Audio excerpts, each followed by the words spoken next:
Ever feel like the resources and advice out there for women are missing something essential? I thought so too, which is why more than 6 years ago, I created She Said, She Said. I'm Laura Cox Kaplan, and after 3 decades in communications and then advocacy and now juggling motherhood and entrepreneurship, trust me, friend, I get it. Making a real impact takes more than just passion. It takes the right mindset, the right skills, the right investments, and the right community. On this show, we dive deep with incredible women from all walks of life who have been there. We uncover the secrets to building influence, navigating tricky relationships, and staying true to ourselves even when it's tough. And let's face it, it often is. I also throw in my own favorite productivity and life hacks, things that have shifted my perspective and might help you too.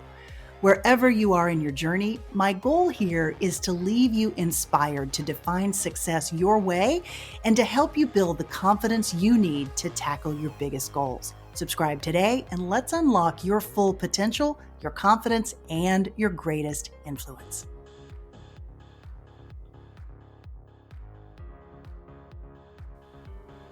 Hey friend, welcome back to She Said, She Said podcast, the podcast where we explore personal growth and influence building and all the things that you need to live a life of impact and to really thrive.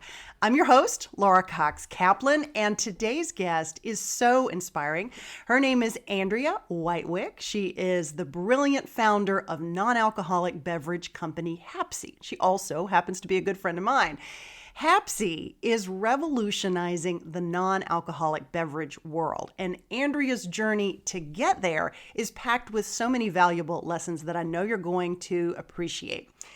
Andrea will share how she pivoted her company Hapsy from its original origins as a CBD product company into its current form as a non-CBD alcohol alternative cocktail company. A move that she made really because she listened so closely to her customer's pain point and what that customer was really looking for. It is truly a mini masterclass in prioritizing consumer needs. But our conversation actually goes deeper than just business strategy.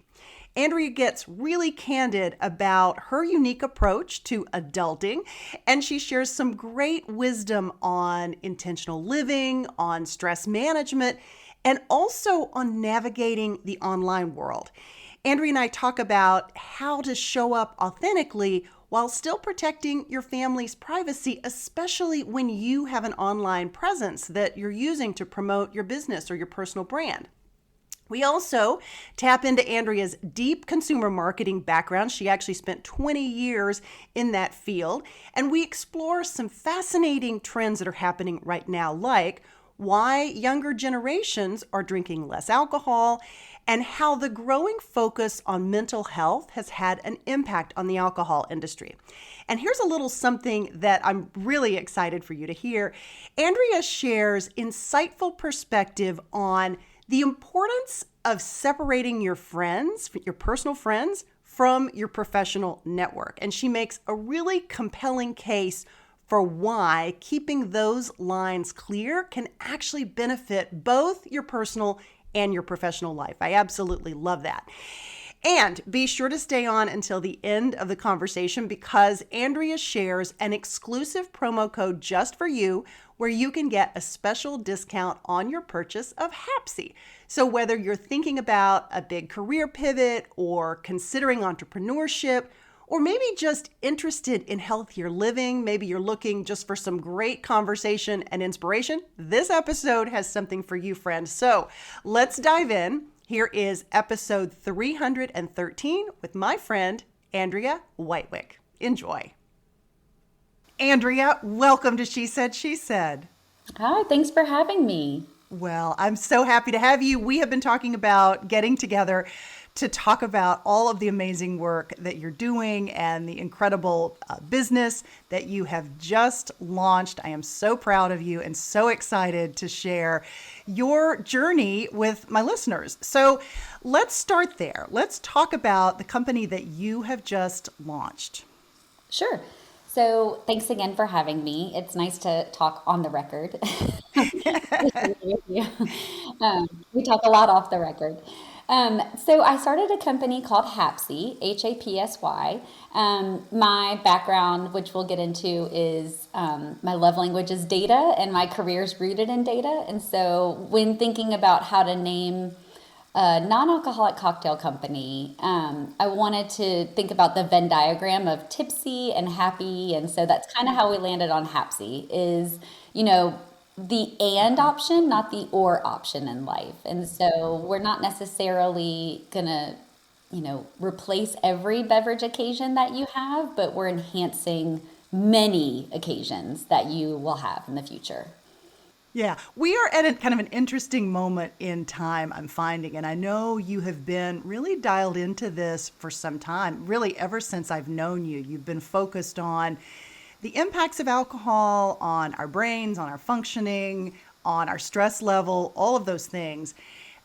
Maybe talk a little bit about why you decided to go into an industry that is kind of new. I mean, it's not really new, but it kind of is. And people are really taking notice of it because you came out of more traditional drink industries. So maybe talk a little bit about your thought process and kind of how you decided to launch this company. Yeah, it's really interesting. So my background, I've spent 20 something years in traditional CPG, consumer product goods. My first job was literally in college answering the phones at PepsiCo as a receptionist to put myself through college. And that ended up being 15 years of my journey in NARTD, non-alcoholic ready to drink, and cross working for PepsiCo for 5 years and then working for Nielsen, but on the Coca-Cola account for 10 years. My job was looking at white space in general and helping find new flavors, maybe new pack sizes. So like mini can is a perfect example of a new pack size that we would help, develop.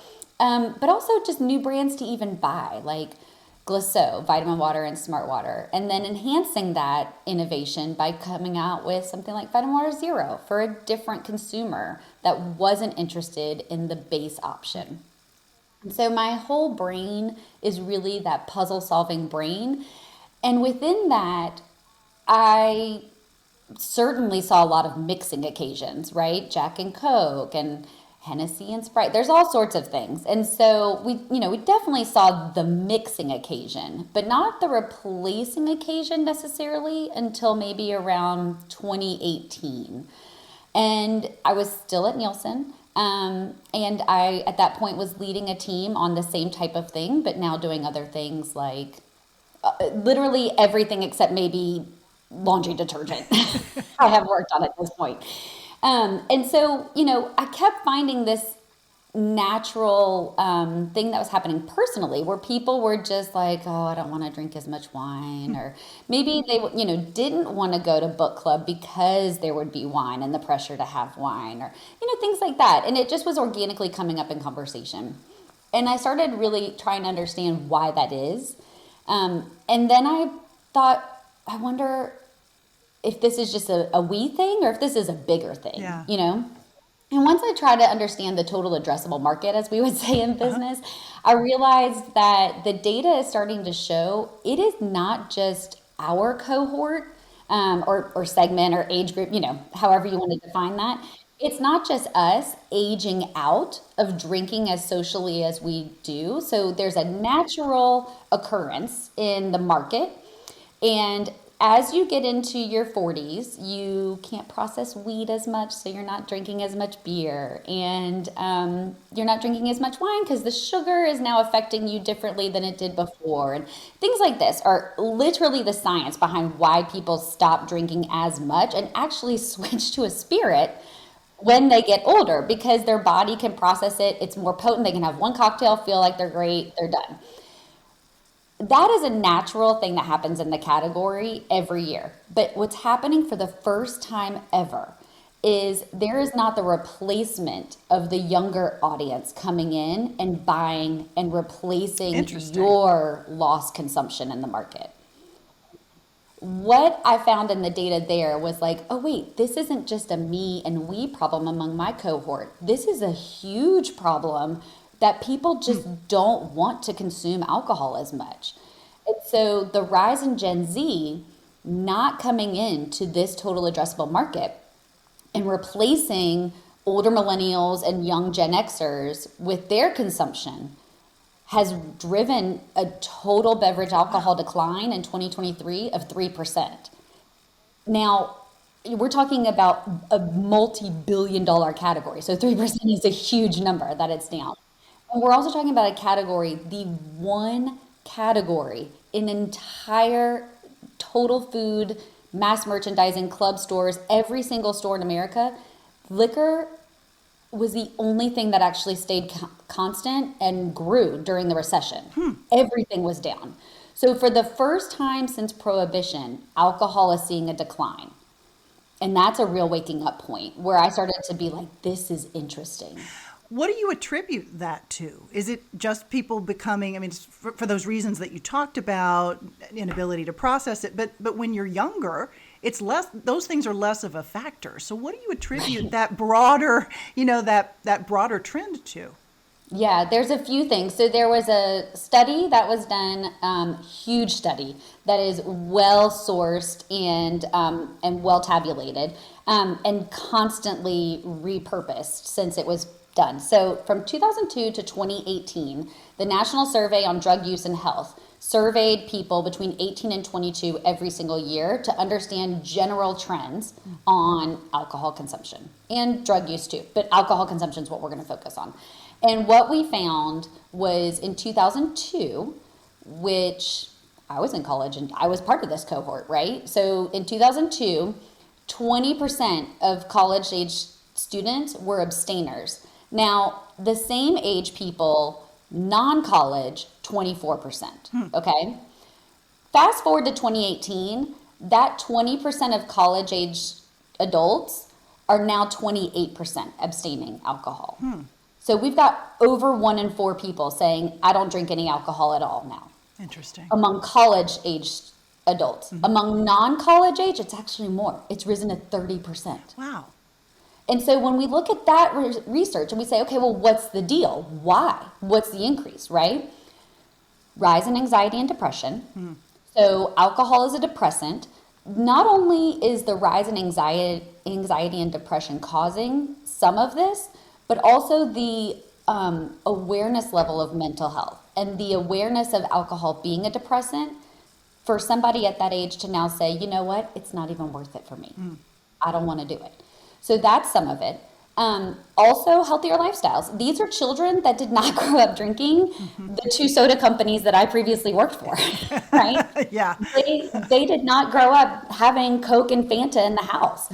And so they're also just healthier lifestyle overall. They're not having these sugary cereals as often as you and I did growing up. They're not having Happy Meals as often as you and I did growing up. And so there's just a general healthier lifestyle that's coming out as an adult right now. So interesting. And then you have the other things like education awareness. So when we were coming of age, we had DARE program. We had Mothers Against Drunk Driving. There were huge TV campaigns talking, remember Family Ties? Oh, sure. And the drunk driving accident. There were huge things like this that were actually driven by the federal government to help raise awareness of drunk driving. And so when you have a household growing up with this and then teaching their children this, then it's going to lead to just more education and awareness about the cause and effect of alcohol, right? And so then you start to weigh the cost-benefit analysis as a consumer. Do I want to try that when this is all I've ever heard? Is it really worth it, kind of thing? And then lastly, cannabis use. There is a rise in cannabis use. So we've got, I think, 21 states are recreational use right now. And so there's some people that are coming in, they're like, well, you know what? I grew up in a pretty healthy house. I grew up hearing all these bad things about this, but then there's this other little thing over here that I can do that's much more controlled, and I just do it once, and it's less calories, it's less effect overall, because I can have maybe just 2 milligrams of something, and then I'm good for 4 hours or 6 hours, kind of thing, versus 5 drinks. it's a cost benefit analysis on your disposable income across the ROI on what you're actually consuming, and the amount of control that you can have, right? And so all of those effects are what are really contributing to this overall decline among Gen Z. And just to be completely textbook about it, Gen Z is 97 to 2010, people born in those years. Okay, so I mean, so there's so much there, and it's such a fascinating, it's such a fascinating set of statistics to think about, kind of where we are. I was thinking as you were talking, because you and I, we've known each other for several years now, and I first met you when you had launched your Hapsy 1.0, so your original company, which was an alternative product company. And so I'd love for you to talk a little bit about the evolution and kind of what you learned. You talked about cannabis, and I was thinking you should describe, like, why you went down that path in the first place of creating an alternative company, and then how the experience has ultimately informed where you are. And again, like you talked about finding that white space. Remind us kind of how you learned to think about that, and how, advice that you have for people who are thinking about starting businesses, especially in areas that are not already saturated markets, kind of how to think about that. That is a tortured question, if ever there was one, but you can take any part of that you like. No, I mean, it is layered for a reason, because it is so complex, right? And so, if somebody is interested in getting into something that is nascent, they should be fully aware that it's a long game. You just need to understand there's a natural bell curve of consumer adoption, and you have to be willing to ride that adoption rate. Yeah, and the regulatory issues, the patchwork of laws, like there were a lot of things that were really complicated there. Yes. So Hapsy originally started as a company with consumer products, 6 consumer products that focused on helping you stay checked in when you really feel like checking out. And we still are that company today. If you think about it, we're still a non-alcoholic company that gives you the option to drink well with others, is what we say. And so our non-alcoholic cocktail, our first one, Salty Seagull, and the subsequent ones that we're working on, because we're already working on our pipeline for our next flavors, plural, those are meant to be consumed either on their own or as a low or high alcohol mixer, if you prefer. So you could have a pony shot of tequila with our Salty Seagull, which is a half shot, or you can have a full shot and make it a full cocktail. Giving you the choice is really what Hapsy has always been about, and helping you stay blending in when you just want to be at the party and have a great cocktail in your hand or something like that.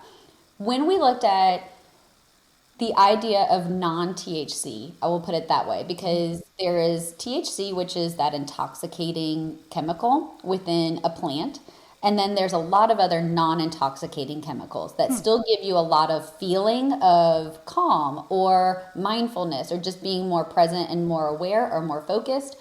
Or if it's like, the organic compound CBN, that one is a natural melatonin found in the plant. So all of those are non-intoxicating at the end of the day, right?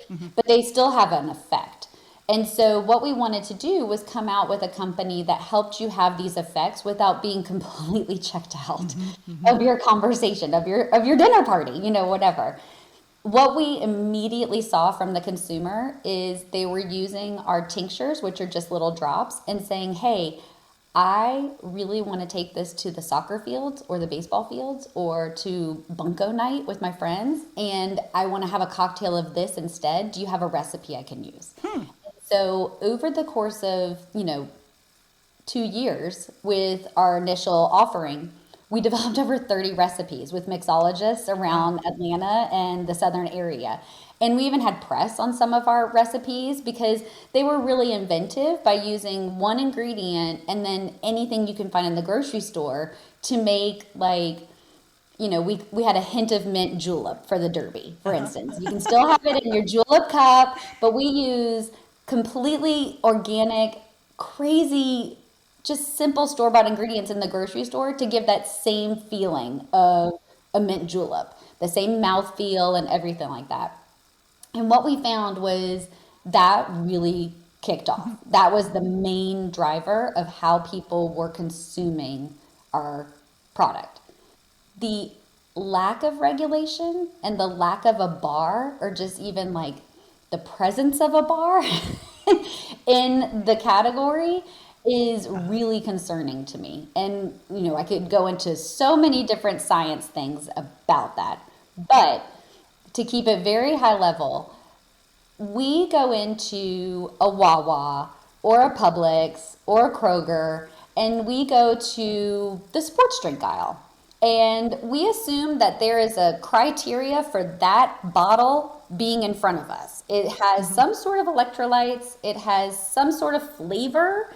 It was made in a safe manufacturing facility that, has been checked by OSHA recently. Just these basic things we take for granted. None of that exists in a non-regulated category.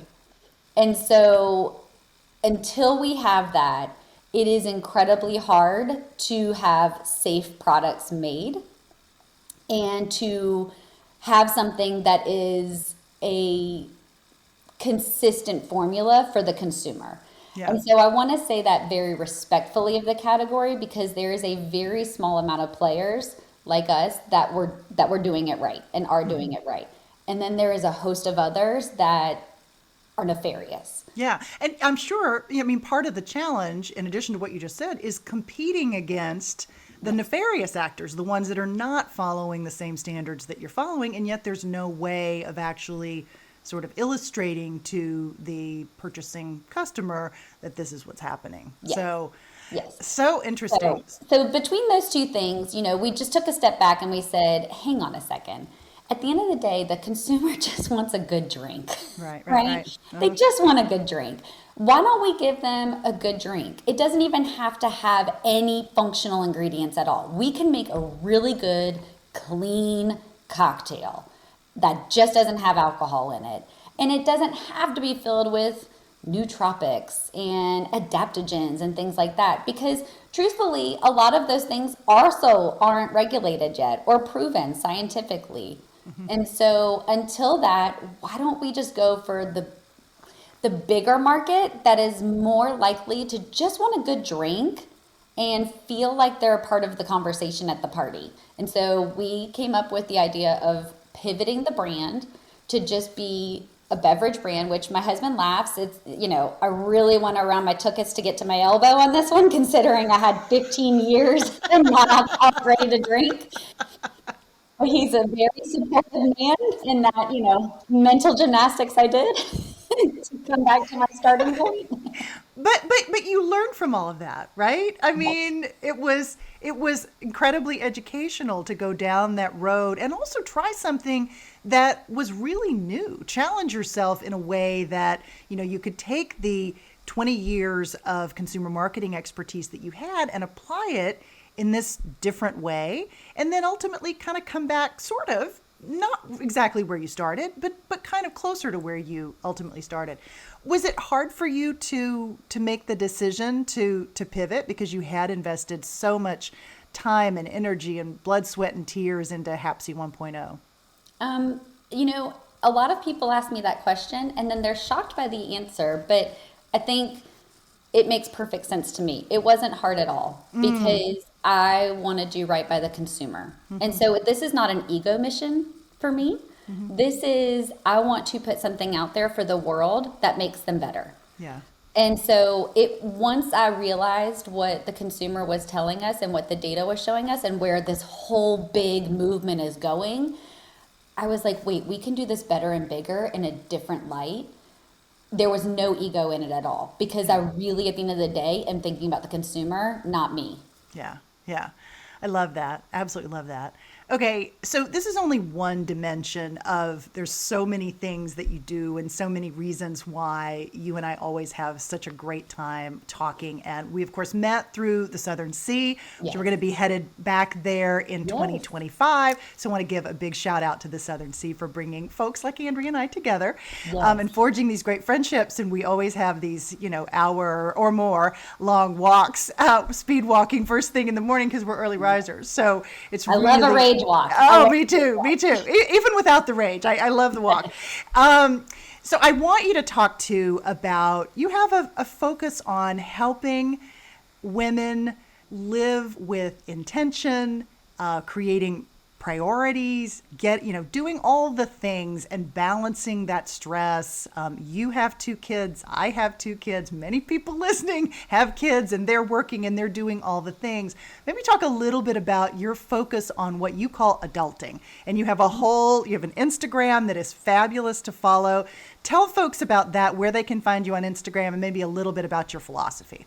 Yes. So it's a eponymous Instagram handle, and I have an eponymous website as well, where I have, a lot of people might call it a blog. I call it a resource library. It's not updated like a blog, but it's a resource library. And so I use Instagram as like the daily hacks in the business of adulting. But if something is very large, then it gets put into the resource library. And so,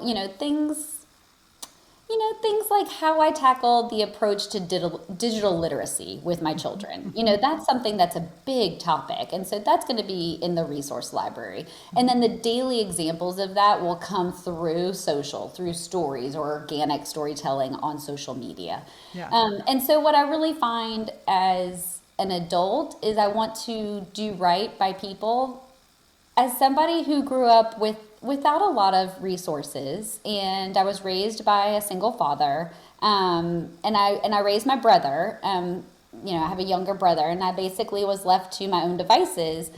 I was constantly looking around at my peers' parents in the village and just trying to understand how to get life done. And it was all kind of hidden or surface level. And I was like, no, but really, how do you get up in the morning and make sure your kids are getting ready? Yeah. I really need to understand the play-by-play here. And so I just really don't want to live my life that way. There's nothing wrong with it. I actually am quite jealous of people who can edit that well. And I call it editing. It is truly editing. For sure.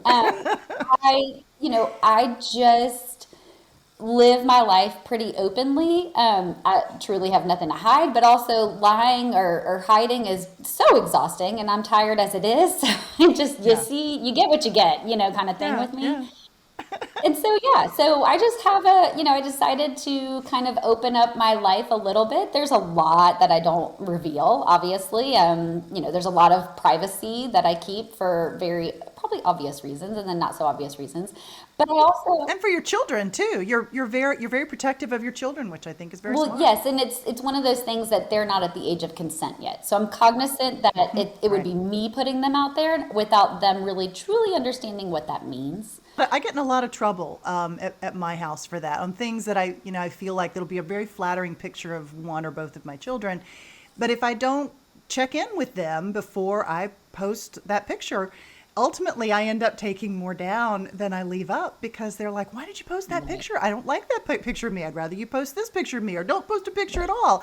And I think it's hard, because you do want to share your life authentically, and you want to talk about the fact that you're a mom and you're very proud of your children. I'm certainly proud of my kids. At the same time, I've had to kind of figure out how to strike that right balance so that I'm not making them uncomfortable while still presenting something that's pretty authentic to who I am. And I know you're very conscious of that as well. Yeah, and I think especially, mine are 11 and 13 right now. And so everybody loves a cute baby, right? Everybody loves a cute baby with those, juicy thigh rolls and everything. And then, as they get into these years that I'm in right now, they're trying to figure themselves out. Confidence takes a dip, and I don't want to contribute to that in any way, and so I'm just very respectful of that. And then there's the whole AI, you can take my child's picture and sell it on the internet, and there's all sorts of other reasons too, in addition to that, right? But posting a video of just my daughter's feet as she's getting onto point to celebrate her going on point finally. Something like that is a very respectful way to just simply talk about her without putting her name out there and developing an online personality of her before she really knows who she is, you know? And so I'm very conscientious of not putting her and his names on the internet so that it's not a footprint that they have to worry about correcting or something when they're applying to college, when they're going for jobs and stuff. And so they have nicknames so that you can't just, you know, have a digital footprint. And then we also are just cognizant of how we show them online, period, right? But all of those things are brand new. Those are things I didn't have to deal with. We didn't have to deal with as kids, right? And so as I'm doing those things, I'm sharing them in real time with the vulnerability of like, hey, I'm just trying something through the lens of these larger strategies of how I see the business of growing this human, right? And so everything I tackle in life, it may not be, you know, they always say romanticize your life. I don't do that. I don't do that at all. I'm very pragmatic, but within the routine and structure and fundamentals of life, there is joy for me, right? And so when I have these confines and these structures and these guardrails in place, then I can have fun because I'm not worried about these larger repercussions that maybe I'm not thinking about later in life. You know, there's things that are still being developed right now that we don't know how it's going to be. And so I just try and not gatekeep too much, but also reveal enough that I feel safe protecting them so that they can feel free to be who they are. And I can also feel free to live my life, you know, around the world. Not that I'm living around the world. Not that I'm living around the world. I love that. I absolutely love that. I think that's such a smart, thoughtful way to think about all of this. And I love the idea of giving your kids nicknames when they're younger and, you know, not posting their faces. I mean, a lot of people don't post that, but I like the idea of posting about what they're doing, you know, giving people some sense of that. I think that's a really smart way of tackling that. I know you posted something on Instagram a couple of days ago. You and I don't think we've had a chance to talk about this directly, but I am completely obsessed with AI and I use it constantly. And I saw that you did too, which does not surprise me one bit. And it's not about, I think sometimes people have the gut reaction, it's about plagiarism. But for me, and I think for you too, it's about iteration and it's about having like the nugget or kernel of an idea and how you can just iterate and come up with all these different thought sort of links that you can create together and have a much better product ultimately. So maybe talk about, because you were talking about your kids, and I get from my kids, and I think this is coming from their schools, like, oh, we can't use AI, we can't go on ChatGPT, or we can't, you know, whatever, because that's plagiarism. Like it's not, it's a tool, and you need to learn how to use it as a tool. Maybe talk a little bit about how you're helping your kids learn to use it in a way that really helps them continue to learn. Yes. And I love this topic so much. Me too. So the AI and generative AI, it is just simply a tool, like an iPhone is a tool. It is with which you use it, how you're wielding that sword, is my opinion. So just to back up, my background is marketing and you know, innovative marketing. My husband also, we own 4 businesses between the two of us, and those 3 businesses are in the tech space.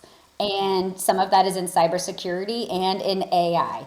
And it's all within government data too. So it's all the more important to think about things like cybersecurity and AI. That is important to say because I take a very hard line that AI is just a tool. It is just a tool. You can use it to write a job description for, you know, your new employee that's going to be your marketing manager.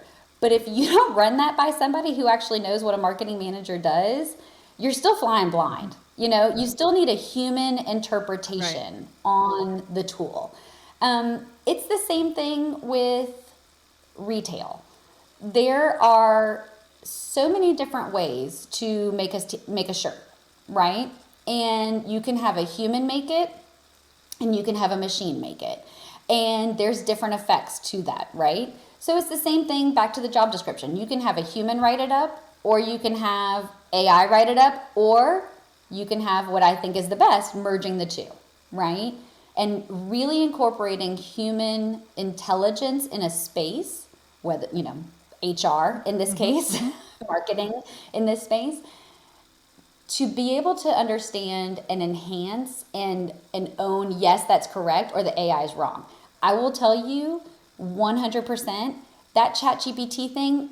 Oh, I was so mad at it a few weeks ago. I have not shared this on social, but we were giving a bat mitzvah gift. And so I was sick and I left a specific number, you give in cash. And sorry, for those who are not Jewish or, Jewish adjacent, you give in chai, right? Chai is 18. Right. So you give in numbers of 18.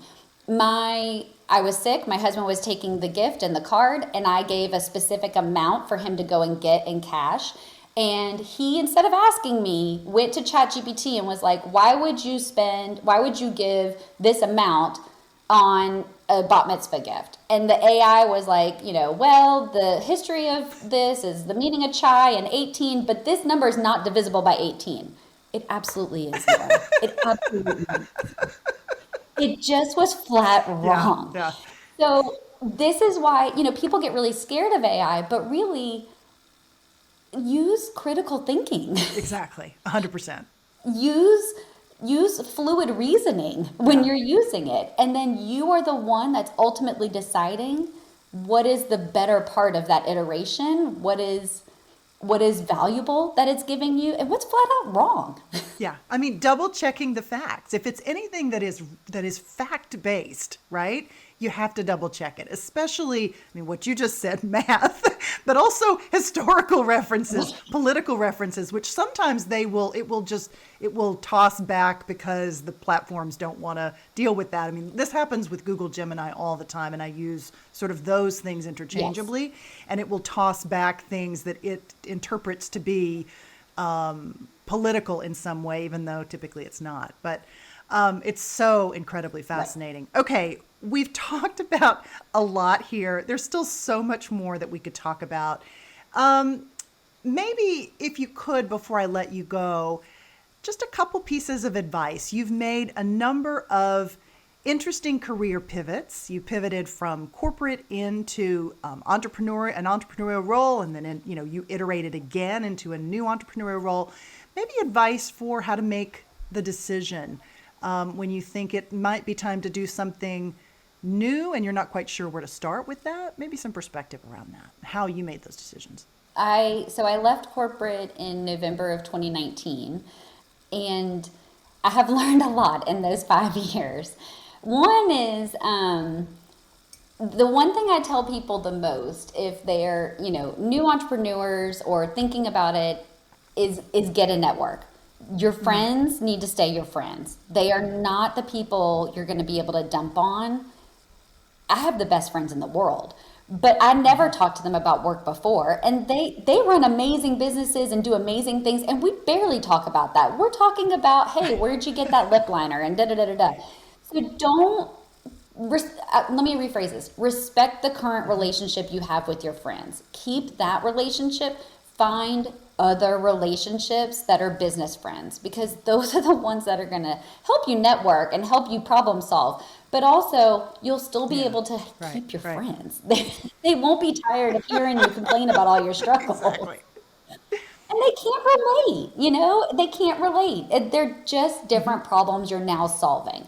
It's not better or worse. It's different. Hold the line with your friends and respect them. I think no one told me that, and I think that's probably the biggest illuminating thing I have found. Thankfully not through anything bad, just through observation and understanding, hang on a second, I really need a network of different business owners to be able to successfully navigate the problems I'm having, and I can still have other problems I'm solving with my friends every day, right?